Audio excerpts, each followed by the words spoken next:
Auzubillahiminash-shaytanir-rajim. Bismillahir-rahmanir-rahim. Dear student, this is lecture number 7, chapter 4, state of matter gases, first year chemistry course.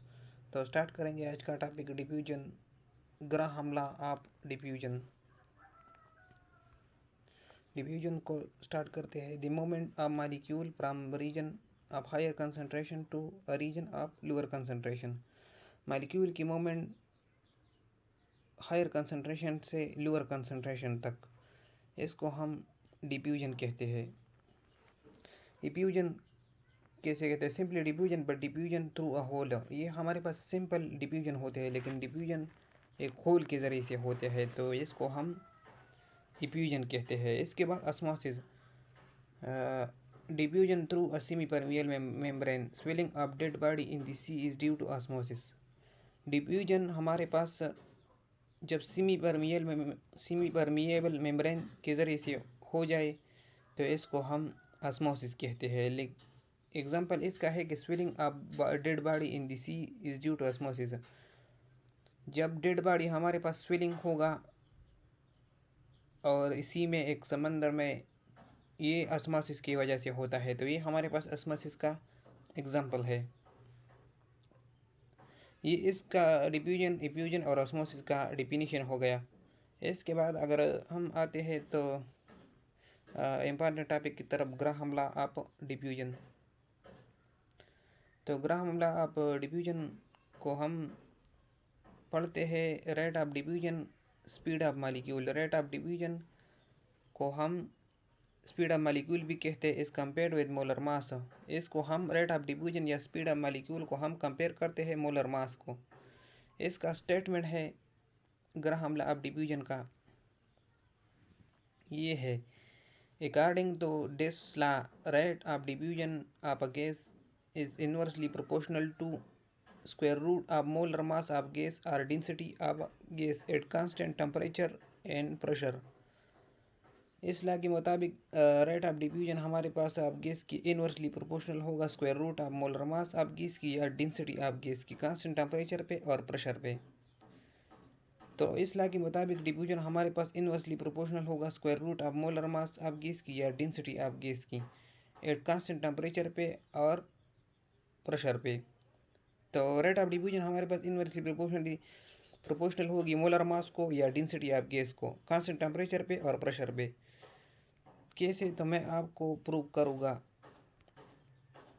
तो diffusion हमारे पास is relative phenomena. ये हमारे पास diffusion एक relative phenomena है। Consider to gases, हमारे पास to gases हैं। Gas ए हमारे पास rate of diffusion R A है और मोलर मास ऑफ ए हमारे पास एम ए है। इसके बाद अगर गैस बी को देखें तो ये हमारे पास इस तरह होगा। रेट ऑफ डिफ्यूजन हमारे पास आर बी के बराबर होगा। मोलर मास ऑफ बी हमारे पास एम बी की पर गैस ए के लिए हम डिस्कस करते होता R A is inversely proportional to M A. तो आर ए हमारे पास इनवर्सली प्रोपोर्शनल होगा एम ए को। आर ए हमारे पास कांस्टेंट होगा divide by square root of M A. तो ये हमारे पास इक्वेशन 1 हो गया। अगर गैस बी के लिए डिस्कस करें तो ये इस तरह होगा। आर बी हमारे पास कांस्टेंट होगा square root of M B, तो ये हमारे पास इक्वेशन 2 हो गया। अगर इक्वेशन 1 को इक्वेशन 2 पे डिवाइड करें तो ये इस तरह होगा। R A divide by B is equal to M B divide by M A. R A divide by M B divide by R B is equal to square root of M B divide by square root of M A. तो ये हमारे पास equation 3 होगा। Equation 3 represent Graham law of diffusion. Equation 3 हमारे पास Graham law of diffusion को represent करता है। तो ये हमारे पास ग्राहम लॉ ऑफ डिफ्यूजन एक हो गया। रेट ऑफ डिफ्यूजन हमने मोलर मास की कंपेयर किया। हमने बताया था स्टेटमेंट में कि रेट ऑफ डिफ्यूजन हमारे पास इनवर्सली प्रोपोर्शनल होगा मोलर मास ऑफ गैसेस की। तो ये इक्वेशन हो गया एक। इसके बाद दूसरे की तरफ आते हैं, डेंसिटी को कंपेयर करते हैं। तो अगर डेंसिटी को प्रूव करते हैं तो ये इसकी तरफ आते हैं कि as P M is equal to D R T, और डी को हम निकालें तो डी हमारे पास बराबर होगा P M divide by R T. R को हम पी टी हमारे पास कांस्टेंट हो गया। आर को हम कांस्टेंट लेते हैं तो डी हमारे पास कांस्टेंट और एम हो गया। तो D is directly proportional to M, तो डी हमारे पास डायरेक्टली प्रोपोर्शनल होगा एम को। तो M A is equal to D A, M B is equal to D B. So R A divide by R B is equal to square root of D B divide by square root of D A. तो ये हमारे पास Graham ला का equation हो गया, second equation कि rate of diffusion हमारे पास इन्वर्सली प्रोपोर्शनल होगा डेंसिटी ऑफ गैस को। तो density of rate of gas A divide by rate of B is equal to square root of density of B divide by square root of density of A के बराबर हो गया। एक ये हो गया rate of diffusion divide by R B square root of M B divide by square root of M A, और ये एक ये हो गया represent Graham law of diffusion. ये हमारे पास भी ग्राहम लॉ ऑफ डिफ्यूजन को रिप्रेजेंट करता है डेंसिटी के लिहाज से, और ये हमारे पास मोलर मास के लिहाज से। इसके बाद वेलोसिटी ऑफ मॉलिक्यूल हम इस इक्वेशन से कैलकुलेट करते हैं। ये काइनेटिक मॉलिक्यूल थ्योरी का एप्लीकेशन है वेलोसिटी ऑफ मॉलिक्यूल। इसमें हमारे पास P V is equal to 1 divide by 3 M N C square. P V is equal to 1 divide by 3 M N C square. M हमारे पास मास ऑफ मॉलिक्यूल है, N हमारे पास number of molecule है, C square हमारे पास velocity of molecule velocity है। तो ये हमारे पास ग्राहम वेलोसिटी ऑफ मॉलिक्यूल हो गया। इसके बाद एक इम्पॉर्टेंट टॉपिक की तरफ आते हैं, वो है experimental verification of Graham law.